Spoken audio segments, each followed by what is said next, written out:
আসসালামু আলাইকুম। আমি একজন বাহারান প্রবাসী। আশা করি সবাই ভালো আছেন। অবশ্যই আপনি যদি প্রবাসী হন, ভিডিওটা না টেনে পুরো কথাগুলো শুনবেন এবং কি একটা শেয়ার করে সবার মাঝে পৌঁছে দিবেন। আমি গত 2 মাস আগে দেশে আসছিলাম। দেশে আসার পরে আমার ভিসা ছিল আগস্ট মাসের 12 তারিখ। তার মানে আরও 27 দিনের মতো আমার ভিসা আছে অলরেডি। তো আমি টিকিট কাটছি, গালফ এয়ারের টিকিট কাটছি।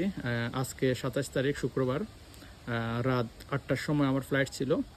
তো আমার মালিক আমাকে ফোন করে বলল যে এমনি এমনি তোর ভিসা চেঞ্জ করে গেলা, আমরা কাগজপত্র দিতেছি, এখন আমাদের দোকানে ব্যবসা বাণিজ্য কম বা বেচা কিনা কম বা ইত্যাদি ইত্যাদি এগুলা বকচক্কর এগুলো আমাকে বলছে যে তুই বাংলাদেশ থেকে তোর যে কোনো লোক থাকলে তুই বল ওইখান থেকে। আমি বললাম যে আমি রয়েছি এখন আউট অফ কান্ট্রি, দেশের বাইরে, আমি এখন এখান থেকে কী করব, সুযোগ সুবিধা টাকা পয়সা একটা ব্যাপার স্যাপার আছে, আমি তো আজকে চলেই যাব। এটা হচ্ছে কালকের কথা, গত বৃহস্পতিবার রাতের কথা।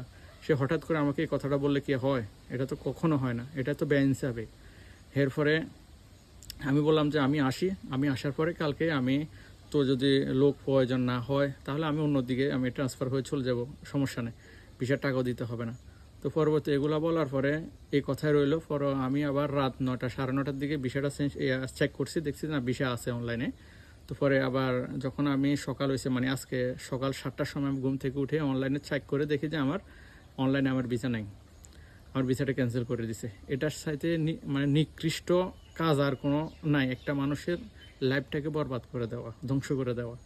যাই হোক, আমি চাই না যে আমার কোনো প্রবাসী ভাই আমার মতো এরকম কোনো পরিস্থিতিতে পড়ুক।